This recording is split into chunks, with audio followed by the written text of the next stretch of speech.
Okay, we have ourselves here a pretty fun little antiderivative. This is the quantity 4 minus x squared raised to the 3 halves power. And we're going to find that antiderivative. And you should notice this pattern here, 4 minus x squared, means that we're going to use a trig substitution. And that trig substitution that we're going to use is going to involve x and a variable theta. And what I want is I want this 4 minus something squared to become cosine squared theta, and that's going to be 2 sine theta. Okay, so when I substitute this in, this is going to simplify out real nicely. Okay, you can also use cosine here, but if you do that, then you're going to have negatives involved, and they get kind of confusing, especially when it's cubed. So it's probably best to just stick with sine, because sine will keep everything positive. So of course, if x is 2 sine theta, then we have to find that dx is the derivative, which is 2 cosine theta, d theta. So we're going to substitute this in to our antiderivative over here on the left. So when we substitute, we get 4 minus 4 sine squared theta, and all that's raised to the 3 halves. Now dx is going to be 2 cosine theta, and now we're taking it with respect to theta.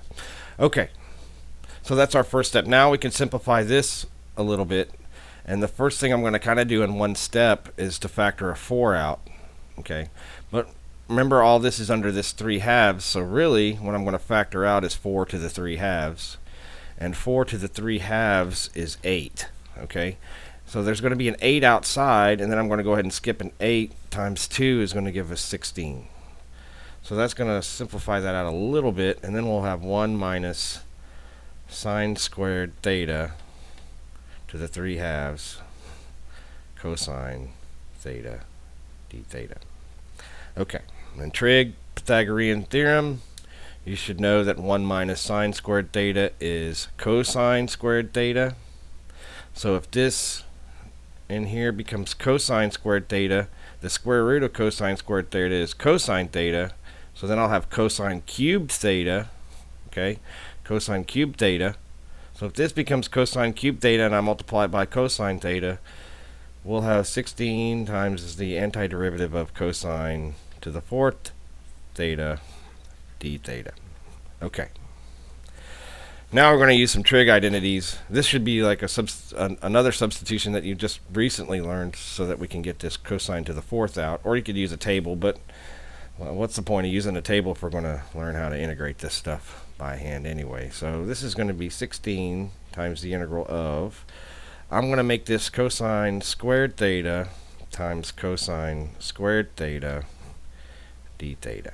Okay, so now we should know that I'm going to put my little substitution over here that cosine squared theta is equal to 1/2 of 1 plus cosine 2 theta.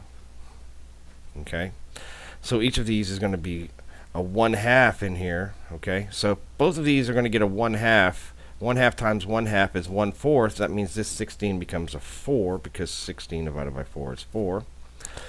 And then inside we're going to have 1 plus cosine 2 theta times 1 plus cosine 2 theta d theta.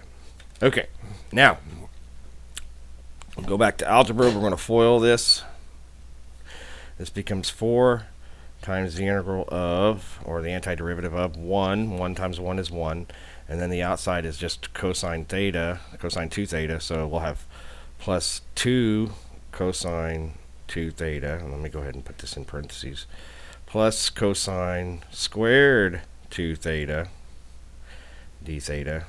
And that nasty little cosine comes back up here. So if I have this relationship, this must mean that cosine squared 2 theta is equal to 1/2 of 1 plus cosine 4 theta, which is handy, right? So we'll have 4 times the integral of 1 plus 2 cosine 2 theta plus 1/2 of 1 plus cosine 4 theta d theta. Okay, so moving right along. now let's go ahead and combine this 1 and this 1/2. Okay, that would be 3/2. So we'll have 4 times the integral of 3/2 plus 2 cosine 2 theta plus 1/2 cosine 4 theta. And this will be all with respect to theta. Okay. Now we can do the integral. Okay. So we're going to have 4 times the antiderivative of 3/2 is 3/2 theta plus when I use the chain rule, this 2 becomes a fraction on the bottom, and we'll have sine 2 theta. And this 4 is going to become 1/8 sine 4 theta plus a constant. Okay, great. We got the antiderivative. But the problem is that our original problem's in x and we're in theta, so we're going to have to use some trickery to go back to, well, not really trickery, but some back substitutions to go back to theta. So I'm going to put some properties over here, and on the next page we're going to finish this out. So if this is theta, from right here, this means that sine theta is x over 2. Okay, so opposite over hypotenuse, which means that cosine, and you may want to do this math on your own, is 4 minus x squared. Okay, that's what the cosine part is, the adjacent. Okay, now we need to know what sine 2 theta is, and we're going to also need to know what cosine 2 theta is, I believe. Yes, we are. So I'm going to go ahead and do those right here.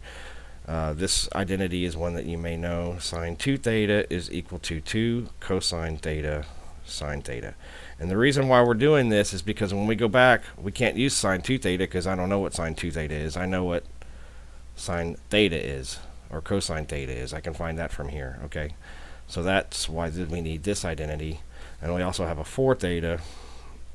Sine 4 theta would just be 2 cosine 2 theta sine 2 theta. And since this substitution is going to be here, we'll need cosine 2 theta. And from here, we have cosine 2 theta from this identity. So if I multiply both of this by 2, I get, I'll go ahead and just do it all down here. I get cosine theta squared theta is equal to 1/2 of 1 plus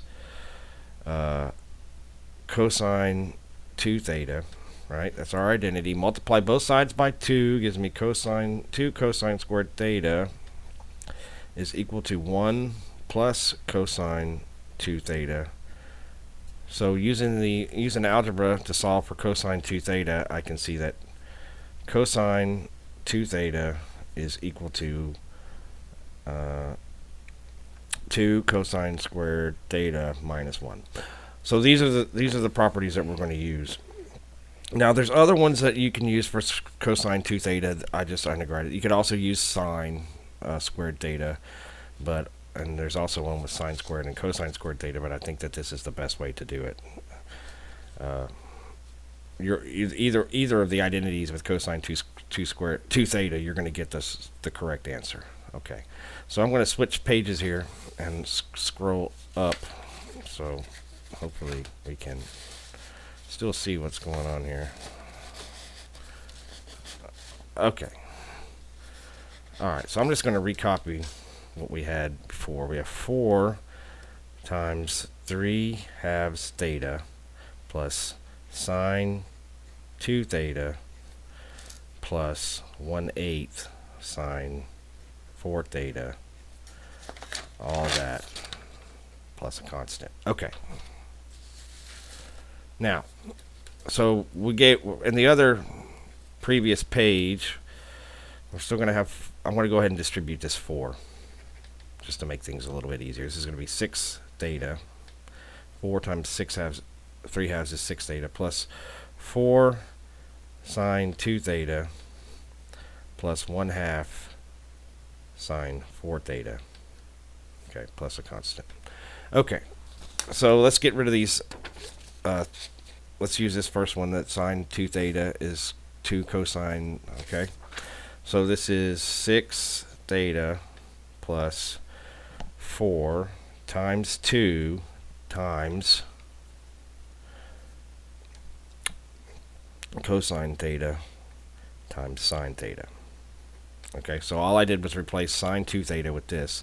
And the same thing is going to be here. This is going to be 1/2 times 2 times cosine 2 theta times sine 2 theta plus a constant. Okay. Now, this identity is okay, except we're going to make that an 8. So we can work with this. So let me go ahead and make that an 8, so I don't have to write down 4 times 2 every time. So it's going to be 8 cosine theta sine theta plus 1/2 of 2 is just 1. So cosine 2 theta on the other page we said was 2 cosine squared theta minus 1. So I want to put that in parentheses. 2 cosine squared theta minus 1 times sine 2 theta, which is 2 cosine theta sine theta. All that plus a constant. Okay, so now we got all this mess. Let's do some multiplying. And you'll see when we multiply this out, it's going to do us a favor. And you may see it, and you may not see it. But this is 8 cosine theta sine theta plus, okay, so this is just going to get, this is actually become 2 times 2 is 4, and then it'll be cosine cubed theta sine theta minus just this, because that's a 1, right? 2 cosine theta sine theta plus a constant. There's no, you don't need the parentheses there, but notice that this combines with that. That is what makes it neat. So this is 6 theta plus 6 cosine theta sine theta plus 4 cosine cubed theta sine theta plus a constant. Now we need to go back and substitute thetas and cosine thetas and sine thetas. So let's look at this. We already know that sine theta is x over 2. So this is going to be x over 2, and this is going to be x over 2, right? What's cosine theta? Well, cosine theta is going to be adjacent over hypotenuse. So cosine theta is adjacent over hypotenuse. So that's the square root of 4 minus x squared over 2. Okay? So when I substitute the square root of 4 minus x squared over 2 into this will be 6 times the square root of 4 minus x squared over 2. And here is the same thing, but it's cubed. So if I take this square root and cube it, it's going to be the 4 minus x squared to the 3 halves over, now remember the denominator is cubed, that's going to be 8, okay, plus a constant. All right, and now we forgot about theta here, right? We still have to go back and substitute that one. So if sine theta is x over 2, that means theta is inverse sine x over 2, and of course we have to restrict our domain there, which I'm not going to worry about. You can figure out the restrictions of the domain on your own there. So this is going to be 6 inverse sine of x over 2 plus, let's see what we got here. We got 6 divided by 4, which is 3 halves,